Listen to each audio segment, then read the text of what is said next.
KKR है बेकार, कितनी बेकार। बहुत बेकार आ रही है, फिर से 2 पॉइंट फ्री में देने। इस छः बार किसका नंबर लगेगा इस बार छुआरे लूटेंगे आर आर। ओए उनको जरूरत भी थी, बेचारे पिछला मैच हार के आए हैं, बहुत बुरी तरह हार के आए हैं। अब तो मिलना, चलो 2 पॉइंट फ्री के तसल्ली होगी उनको। ईडन गार्डन्स में कहीं आरसीबी की तरह छोले तो नहीं हो और जाएगा? नहीं सर। चलिए आरआर और केकेआर, 2 आर भिड़ेंगे कल। कल कल दिन में संडे 19 को 19 को दोपहर का मैच। क्या ही डिस्कस करें इसके बीच में, पहले रिकॉर्ड बता दें आप। 16-14 रिकॉर्ड है, केकेआर हावी है, पर पहले के टाइम पे थी अच्छी, अब तो छोले ही है। और ईडन गार्डन्स पे 7-4 है। ईडन गार्डन में 7 केकेआर और 4 आरआर।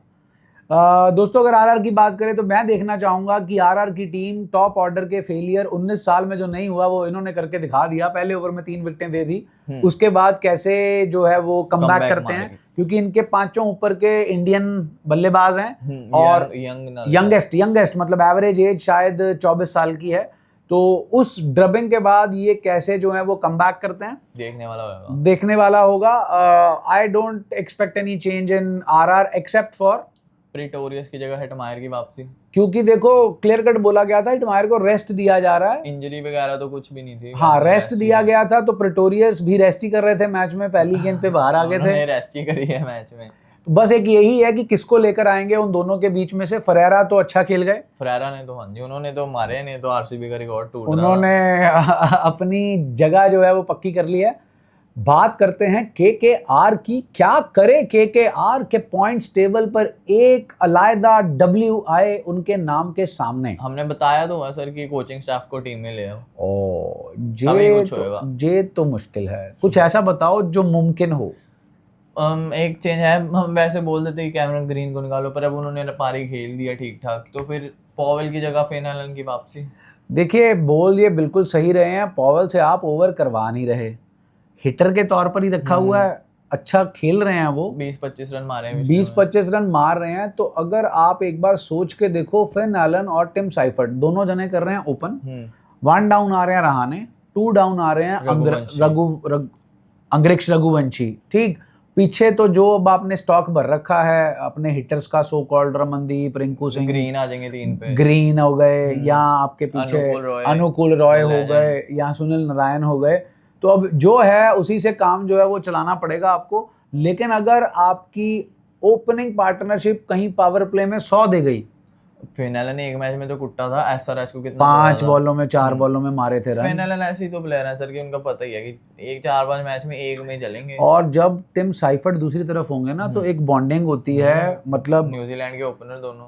ये भी होता है कि अगर कोई ज्यादा स्विंग करा रहा है और उसको फेन एलन नहीं खेल पा रहे, टिम साइफर्ट टेक्निकली ज्यादा बेटर हैं, तो टिम साइफर्ट जो है वो अटैक ले सकते हैं। कोई स्पिनर आ गया तो उस पे फेन एलन जो है वो हैवी हो सकते हैं। तो आप ये करके देखो ना, अब सारे पैंतरे तो अपनाने ही पड़ेंगे ना। देखो अजिंक्य रहाणे तो ओपन में बिल्कुल नहीं सही है, वो पहली बॉल पे आउट हो गए, मतलब ठीक है, प्रेस कॉन्फ्रेंस में जरूर बोल दिया मेरा स्ट्राइक रेट बहुत बढ़िया है, लेकिन थोड़ा मैच कमजोर है उनका, तो इस वजह से उनको थोड़ा सा भ्रम हुआ है, तो कोई बात नहीं। बट मतलब एक डाउन सारे नीचे आ जाएंगे। हाँ, ये चेंज आना चाहिए हमारे ख्याल से। कैमरून ग्रीन 1 डाउन पे भेज दो, 2 डाउन पे आप अजिंक्य भेज दो, 3 डाउन पे आप रघुवंशी भेज दो, सॉलिडिटी भी आ जाएगी। हाँ जी। पीछे जाकर बॉलिंग में तो जो आपके पास है पत्थी राणा की वेट करें। हाँ, पत्थी राणा आ सकते हैं अगले मैच में। नहीं, अब कोई न्यूज़ तो आई नहीं है, तो पत्थी राणा अगर आते हैं तो फिर और कलेश है, फिर किसको निकालेंगे? ये भी है, फिर तो पॉवेल ही पक्का बाहर जाएंगे,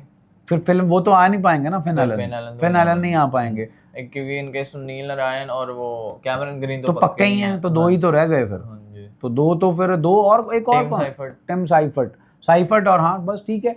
देखो जी केकेआर के पास तो ये आखिरी मौका ही है, फिर नहीं तो फिर एलिमिनेशन ही है। 8 में से 7 में जीतने जरूरी हैं, अब अगर ये हार भी गए तो 7 में 7 तो फिर ओ नहीं, वो मजाक थोड़ी चल रहा है, बरांडे में थोड़ी खेल रहे हैं, होम टर्फ थोड़ी चल रहा है, तो वो तो जो है फिर उस नजरिए से देखें तो ऑल आउट जाओ और अपना जो करो। और बेंच पे आई थिंक इनके पास कोई और बॉलर तो बैठा नहीं है, मुजर बानी है, शिवम मावी भी है इनके पास, कि वो हैदराबाद के पास है। मुजर बानी भी स्टार्टिंग में ले ही आए, तो अब तो बिठा कहाँ सकते हैं, मुजरबानी खिलाई कहाँ सकते हैं। यही तो दिक्कत है। हाँ तो जो ये अपने कैमरन ग्रीन नाम का बंदा ले रहा है। हाँ तो अब तो 75 रन मार के अगर उसको बाहर बिठाओगे तो कैमरून ग्रीन बोलेगा पागल हो तुम यार, जब कुछ नहीं कर रहा तब तुमने खिला लिया, अब 75 रन मार दिए तुम्हारे साथ तो अब तुम बाहर निकाल रहे हो।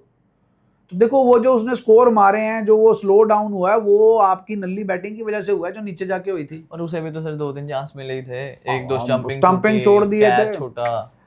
देखो मतलब वही है कि जिसका भी मैच केकेआर के साथ होता है वो पार्टी कर लेता है कि 2 नंबर तो आ गए। पहले मैच स्टार्ट होने से पहले ही वो केक को काट लेते हैं। केकेआर का केक पहले ही कट जाता है मैच शुरू होने से पहले। तो चल पर वापसी करना तो देखते हैं। देखो एक आधा मैच तो जीतेंगे ही। मैं तो यही कह रहा था कि लॉ ऑफ एवरेजेस होता है, कितना ही हारोगे अब इसके बाद और कितना ही नीचे जाओगे, क्या पता कोई एक प्लेयर बहुत ही बढ़िया खेल जाए। वही तो है ना सर, इनका कोई अच्छा नहीं खेल पा रहा, ना बॉलिंग में कोई कुछ कर पा रहा है ना बैटिंग में। वैभव बरोड़ा जी से उम्मीदें थी पिछले साल, इतनी अच्छी बॉल डाली, इस साल तो बिल्कुल ही पोर रहे हैं।